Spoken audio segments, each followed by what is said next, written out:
اعوذ باللہ من الشیطان الرجیم بسم اللہ الرحمن الرحیم۔ عزیز طالب علموں، میرا اسلامیات کا سبجیکٹ ہے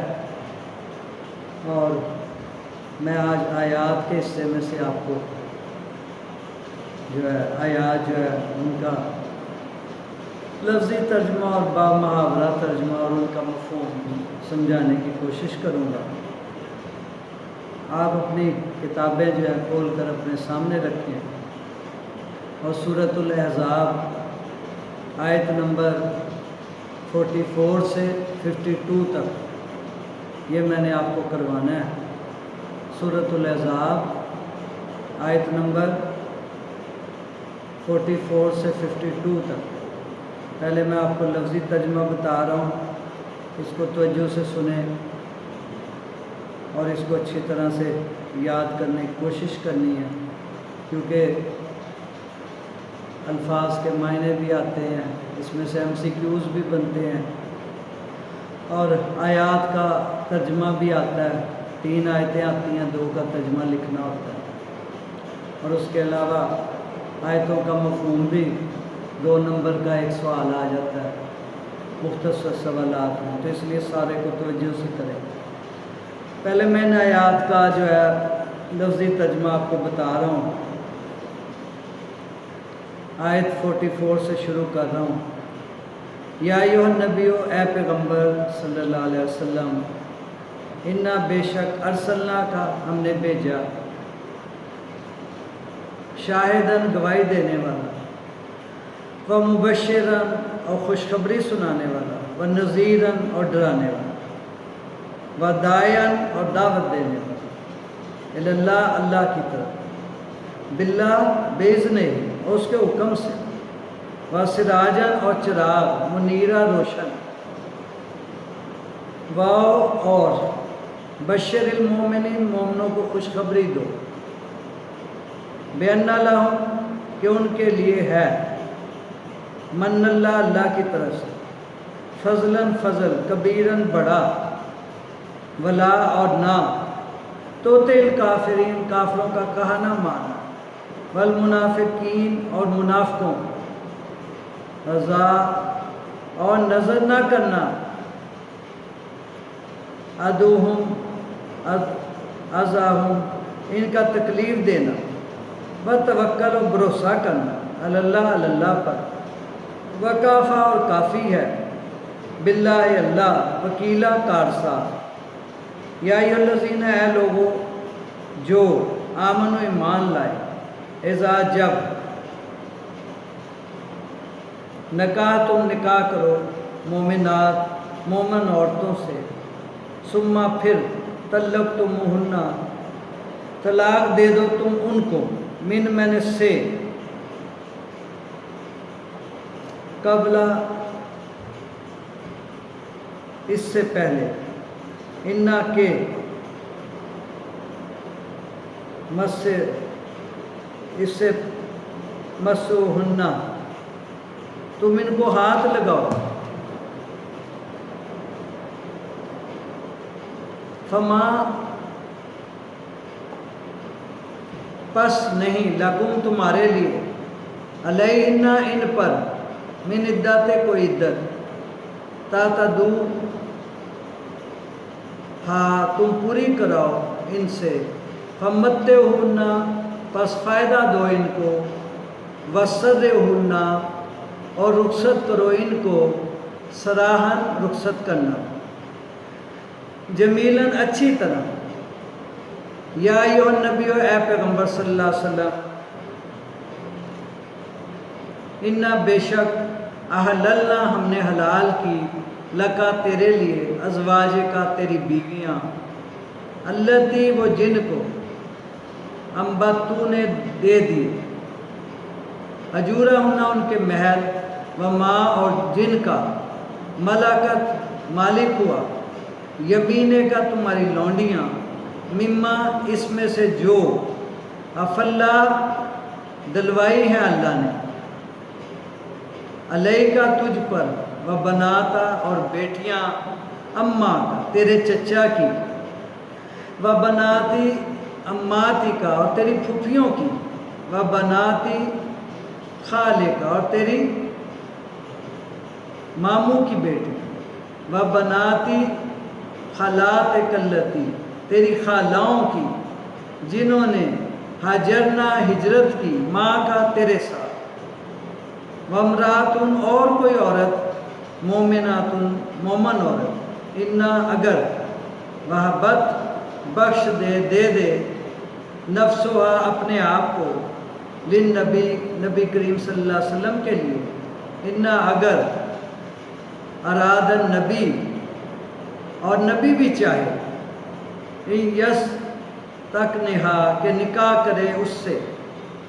خالصاً خالص ہے، لکا تیرے لیے، من دونی سوائے یا علاوہ، المومن مومنوں کے،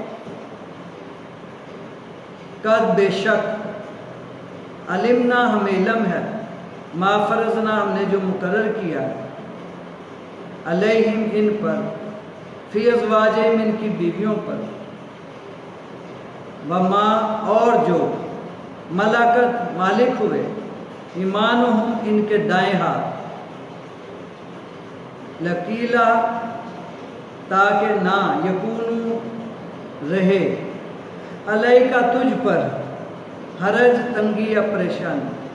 وکانا اور ہے اللہ غفور الرحیم، اللہ بخشنے والا مہربان ہے، ترجی تو علیحدہ، من جس کو،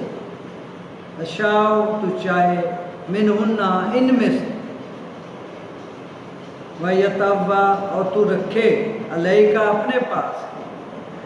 من یشاء جس کو تو چاہے، ومن اور جسے، نب غیسا تو طلب کرے، ممن ان میں سے جس کو، غزلتا تو نے علیحدہ کر دیا، فلا جناح تو کچھ گناہ نہیں، علیہ کا تجھ پر، ذالک کا یہ، ادنا قریب ہے، ان کے تقرہ ٹھنڈی رہی، آیونہن ان کی آنکھیں، ولا اور نہ، یحزن وہ غمناک ہوں، ویرزینا اور سب خوش رہیں، بما ساتھ اس کے، آتینہن تو ان کو دے دے، کلہن سب کی سب،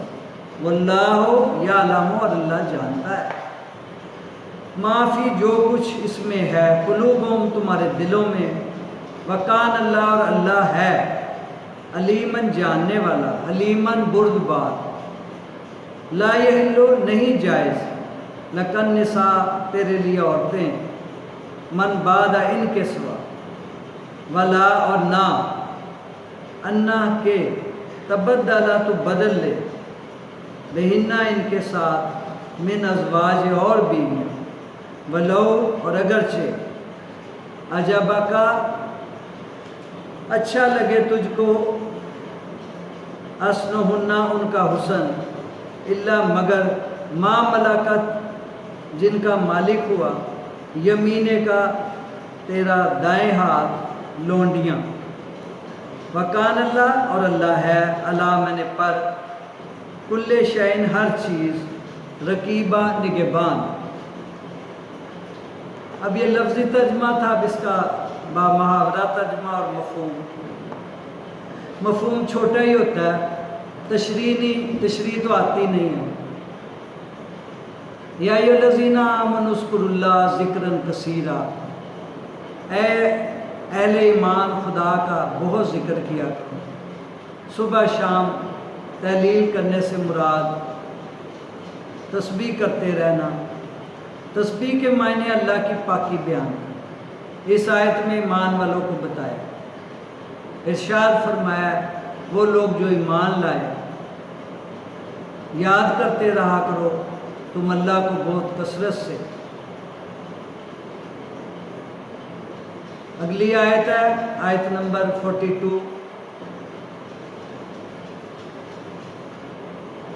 اس کے بعد اگلی آیت ہے 44، وہ میں غلطی سے کہہ گیا.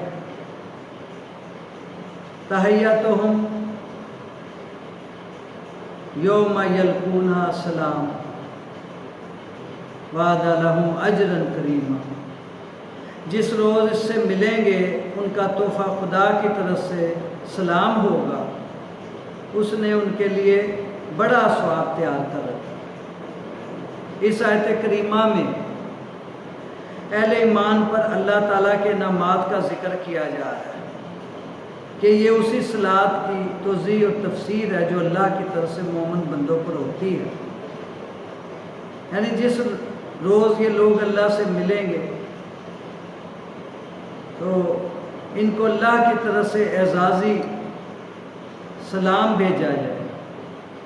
فرشتے بھی سلام کریں. بعض مفسرین حضرات نے اللہ سے ملنے کا وقت جو ہے وہ موت کے وقت کو قرار دیا کہ اس وقت حضرت عبداللہ بن مسعود کی یہ حدیث ہے، وہ اس کے راوی ہیں، کہ جب ملک الموت کسی مومن آدمی کے پاس آتا ہے اس کی روح قبض کرنے کے لیے تو پہلے یہ پیغام پہنچاتا ہے کہ تیرے رب نے تجھے سلام. آیت نمبر 45 یا ایھا النبی انا ارسلناک شاہدا و مبشرا و نذیرا. اے پیغمبر صلی اللہ علیہ وسلم، ہم نے تم کو گواہی دینے والا، خوشخبری سنانے والا، ڈرانے والا بنا کر بھیجا. اس آیت میں رسول پاک صلی اللہ علیہ وسلم کے القابات بیان کیے گئے ہیں. آپ کے یہ بڑی ایک اعزازی بات ہے جو اللہ کی طرف سے یہ اعزاز دیا گیا ہے کہ اے پیغمبر صلی اللہ علیہ وسلم، ہم نے آپ کو گواہی دینے والا، یعنی آپ امت محمدیہ اور آپ یعنی گواہی دینے والی ہیں دوسرے نبیوں کے بارے میں. جب ان کی قومیں جو ہیں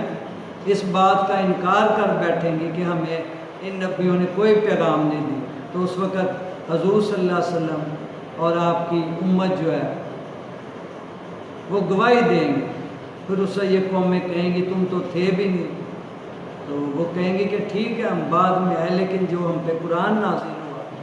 ہمارے نبی کی جو تعلیمات تھی اس میں اس بات کا ذکر تھا کہ اللہ نے فلاں نبی کو فلاں قوم کی طرف بھیجا. تو اس میں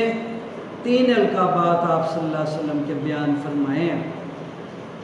اس میں ایک ہے گواہی دینے والا ہے، خوشخبری سنا، یعنی نیک اعمال کا کیا اجر ملے گا، جنت کے وعدے، اور پھر اس کے بعد جتنی خوشخبری ہیں حضور صلی اللہ علیہ وسلم جو ہے وہ سناتے ہیں، سمجھاتے ہیں. اور ڈرانے والا یعنی لوگوں کو جہنم کے واقعات بتا کر بار بار آپ اس بات سے ڈراتے ہیں تاکہ ہر آدمی جو ہے وہ جہنم سے بچ جائے، کیونکہ اس کی وہ ایسی آگ ہے. قرآن پاک میں بھی ہے کہ بچو اس آگ سے جس کا ایندھن پتھر اور انسان ہے، اور اس آگ سے جو دنیا میں جلائی ہے اس سے 70 گنا زیادہ ہے. آیت نمبر 46 وَدَاعِيًا إِلَى اللَّهِ بِإِذْنِهِ سِرَاجٌ مُنِيرٌ، اور خدا کی طرف بلانے والے اور روشن چراغ. یعنی اس میں بھی نبی کریم صلی اللہ علیہ وسلم کی ایک وصف کو، خوبی کو بتایا کہ آپ اللہ کے بندوں کا تعلق اللہ کے ساتھ جوڑتے ہیں. آپ کی یہ پوری کوشش ہے کہ لوگ جو ہیں ان کا تعلق اللہ کی ذات سے جڑ جائے. اور یہاں پر آپ کو جو ہے جو لقب دیا ہے وہ روشن چراغ کا لقب دیا ہے. سورج نہیں کہا کیونکہ سورج تک ہر آدمی کی پہنچ نہیں ہوتی، لیکن چراغ ایسا ہے اس تک ہر آدمی آسانی سے پہنچ جاتا ہے. تو رسول پاک صلی اللہ علیہ وسلم نے آج پوری دنیا میں جتنا اسلام کا پیغام پہنچا ہے وہ سارا حضور صلی اللہ علیہ وسلم کی محنت ہے، برکات ہے. آپ نے صحابہ کرام رضوان اللہ اجمعین کی ایک ایسی جماعت تیار کی، پھر یہ پوری دنیا میں پھیل گئی. کوئی ایسا ملک نہیں تھا جہاں پر آپ نے نبی کے پیغام کو نہ پہنچایا. قرآن حکیم میں آپ کو شمس، سورج کی بجائے لفظ سراج، چراغ فرمایا گیا، جس کے بارے میں علماء کرام نے بہت سے راز کی باتیں بتائی. جیسے ابھی میں نے عرض کیا کہ سورج تک ہر ایک جو ہے وہ پہنچ نہیں سکتا۔ دوسرا، سورج کی گرمی اور سے ہر آدمی بھاگتا ہے، اس کی تپش سے ہر آدمی، لیکن چراغ جو ہے اس کے قریب سب جو ہے رہتے ہیں، اور رسول پاک صلی اللہ علیہ وسلم کو جو دیکھ لیتا تھا وہ آپ کا ہوتا۔ آیت نمبر 47، وَبَشِّرِ الْمُؤْمِنِينَ بِأَنَّ لَهُم مِّنَ اللَّهِ فَضْلًا كَبِيرًا، اور مومنوں کو خوشخبری سنا کہ ان کے لیے خدا کی طرف سے بڑا فضل ہے۔ حضرت حذیفہ رضی اللہ تعالیٰ عنہ سے روایت ہے، رسول اللہ صلی اللہ علیہ وسلم نے فرمایا کہ ہمیں دوسری امتوں پر 3 باتوں پر فضیلت ملی ہے۔ ہماری صفیں فرشتوں کی صفوں کی طرح کی گئی،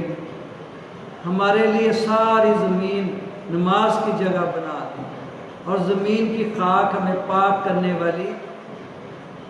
ہے۔ جب پانی نہ ملے تو تیمم جو ہے، تیمم مٹی پہ کیا ہے،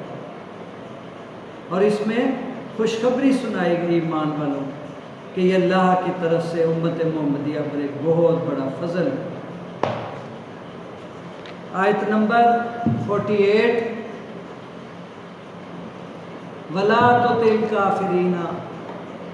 وَالْمُنَافِقِينَ وَدَعْ أَذَنَهُمْ وَتَوَكَّلْ عَلَى اللَّهِ وَكَفَى بِاللَّهِ وَكِيلًا، اور کافروں منافقوں کا کہا نہ ماننا، اور نہ ان کے تکلیف دینے پر نظر کرنا، خدا پر بھروسہ رکھنا، خدا ہی کارساز۔ اس میں نبی کریم صلی اللہ علیہ وسلم یہ اللہ خود حوصلہ افزائی فرما کہ آپ یہ منافقوں کافروں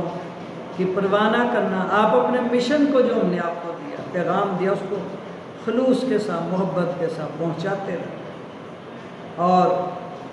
اللہ کی طرف دھیان رکھنا۔ میں انشاءاللہ سارے آپ کے معاملات ٹھیک کرتا ہوں، کیسے بھی حالات ہوں، کیسی بھی پریشانیاں ہوں، آپ نے اللہ کی ذات سے اپنی نظریں نہیں ہٹانی۔ تو اس میں کافروں منافقین کے بارے میں کہا ہے، اور اس میں ہر دور میں ان سے بچنے کے لیے، کیونکہ اسلام کو اتنا کافروں سے نقصان نہیں پہنچا جتنا منافقین سے پہنچا۔ منافقین وہ جنہوں نے اسلام قبول کر لیا لیکن اپنے کفر کو چھپائے رکھا۔ آیت نمبر 49، یا ایھا الذین آمنوا اذا نکحتم المؤمنات ثم طلقتموہن من قبل ان تمسوہن فما لکم علیہن من عدۃ تعتدوہا فمتعوہن وسرحوہن سراحا جمیلا۔ مومنوں، جب تم مومن عورتوں سے نکاح کر کے ان کو ہاتھ لگانے یعنی ان کے پاس جانے سے پہلے طلاق دے دو تو تم کو کچھ اختیار نہیں کہ ان سے عدت پوری کراؤ، سو ان کو کچھ فائدہ دو، بلکہ ان کو خرچ کرو، ان کے اوپر کچھ، اور اچھی طرح ان کو رخصت۔ اس میں بتایا گیا کہ خاص حکم ہے طلاق کے بعد، کہ جب نکاح ہوتا ہے اور پھر میاں بیوی ہم بستر بھی نہیں ہوتے، یہاں ہاتھ لگانے سے یہی مراد، اور ایسی نوبت آ جاتی ہے کہ عورت کو طلاق دے دی جاتی ہے، تو اب اس کے لیے یہ، کیونکہ ویسے تو اصول یہ ہے کہ جب کسی عورت کو طلاق ہو تو 90 دن تک جو ہے وہ نکاح نہیں کرے گی کسی، اس کے بعد کرے گی، وہ عدت ہے طلاق کی۔ لیکن یہاں فرمایا کہ ایسی عورت کے لیے کوئی عدت نہیں ہے، وہ فوراً نکاح کر سکتی۔ اسی طرح ایک عدت عورت پہ اور ہے، جب اس کا شوہر فوت ہو جائے تو اس کے لیے افسوس، ویسے تو اسلام کا یہ اصول ہے کہ کئی سگا باپ بھی چلا جائے تو اس کا افسوس 3 دن کا، اور اس کے علاوہ جو ہے عورت کے لیے ضروری ہے کہ وہ اپنے شوہر کی وفات پر 4 مہینے 10 دن افسوس کرے۔ تو یہ اس میں عدت کے بارے میں بھی آپ کو بتا دوں۔ اسی طرح یہ بعض اوقات یہ MCQs میں اس میں آ جاتا ہے کہ طلاق کے بعد عدت کی کتنی مدت ہے، وہ بتایا میں نے آپ کو 90 دن، اور اگر کسی عورت کا شوہر فوت ہو جائے پھر کتنی عدت ہے، وہ 4 مہینے 10 دن۔ تو ان ساری چیزوں کو اچھی طرح سمجھ۔ آیت نمبر 50، یا ایھا النبیو، اے نبی کریم صلی اللہ علیہ وسلم، انا احللنا لک ازواجک اللاتی اوتیت اجورہن وما ملکت یمینک مما افی اللہ علیک وبنات وبنات اماتک وبنات خالک وبنات خالاتک اللاتی ہاجرن معک وامرأ مومنہ ان وہبت نفسا نبی صلی اللہ علیہ وسلم ان ارادت نبی صلی اللہ علیہ وسلم ایس تکہا خالصا لک من دون المؤمنین قد علمنا ما فرضنا علیہم من ازواجہم وما ملکت ایمانہم لکی لا یکون علیک حرج وکان اللہ غفور رحیم۔ اس کا بامحاورہ ترجمہ بک میں بھی لکھا ہے، اے پیغمبر صلی اللہ علیہ وسلم، ہم نے تمہارے لیے تمہاری بیویاں جن کو تم نے ان کے مہر دے دی، مہر سے مراد ایک رقم ہے جو شوہر اپنی بیوی کو دیتا ہے، یہ عورت کا ایک اعزاز ہے، ایک فخر ہے، اس لیے فرمایا کہ حیثیت کے مطابق جو ہے مہر مقرر کیا جائے۔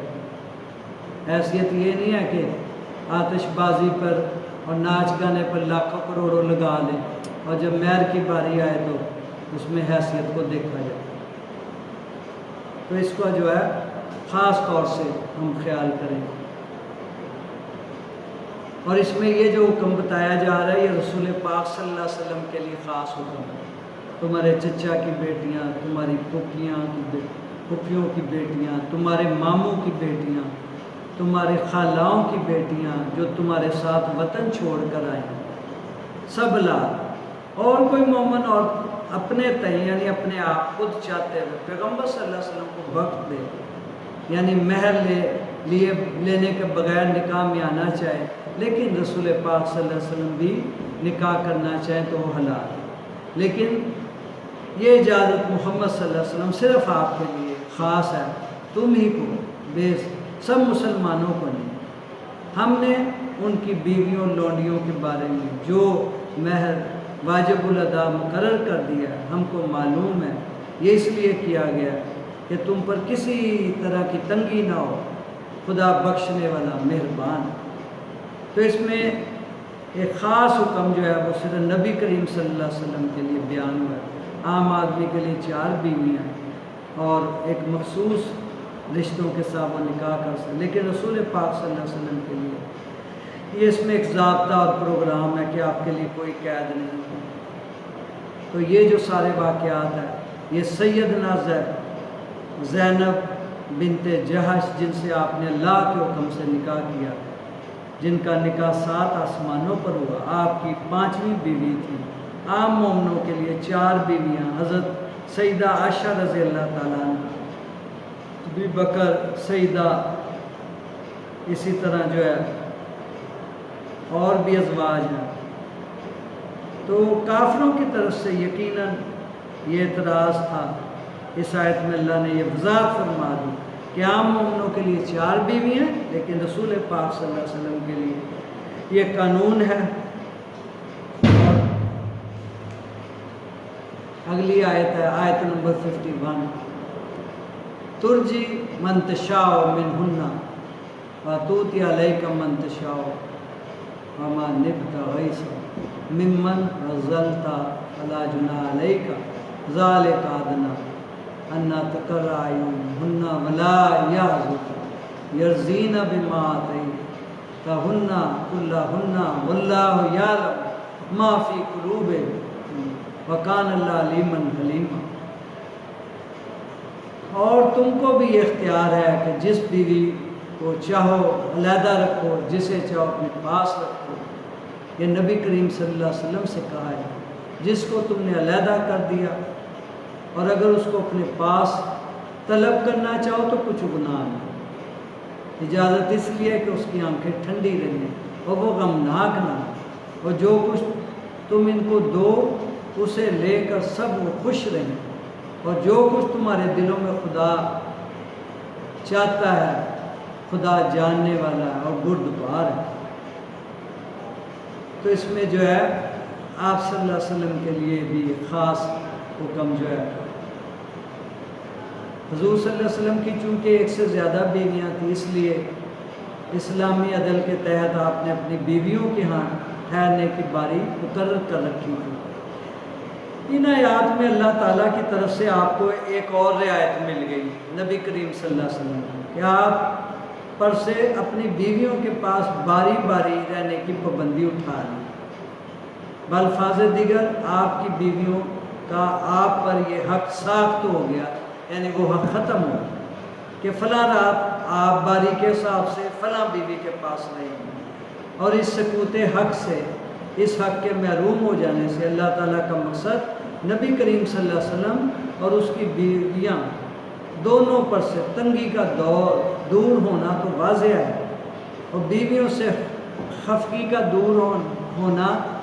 اس لحاظ سے جب انہیں یہ معلوم ہو جائے گا کہ فلاں باری کے دن نبی صلی اللہ علیہ وسلم کا اس کا حق نہیں، تو وہ باقی تنازعات اور چپکلش از خود ختم ہو جائے،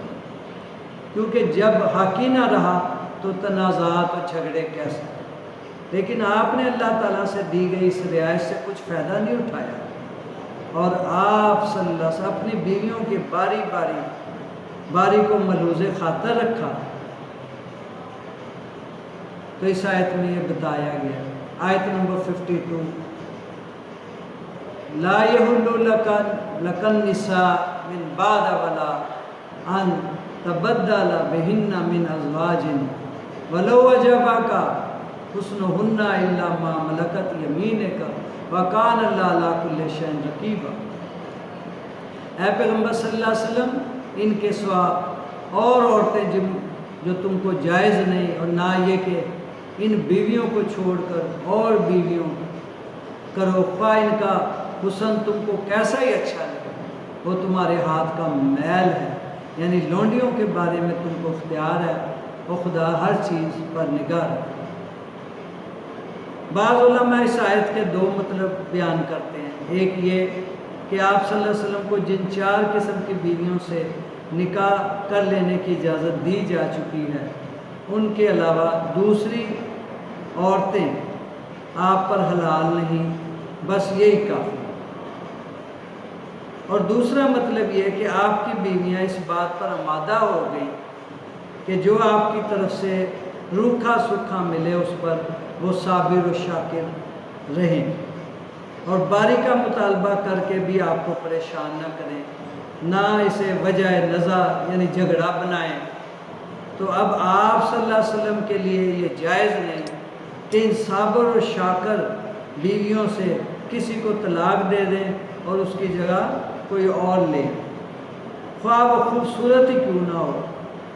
آپ کو بھی اب انہی بیویوں پر صابر اور شاکر رہنا چاہیے۔ یہاں پر ان کی اہمیت کو بیان کیا گیا۔ یہ میں نے آپ کو آیت 44 سے 52 تک کروایا۔ اب اس کو اچھی طرح تیار کرنا، اللہ میں عمل کرنا۔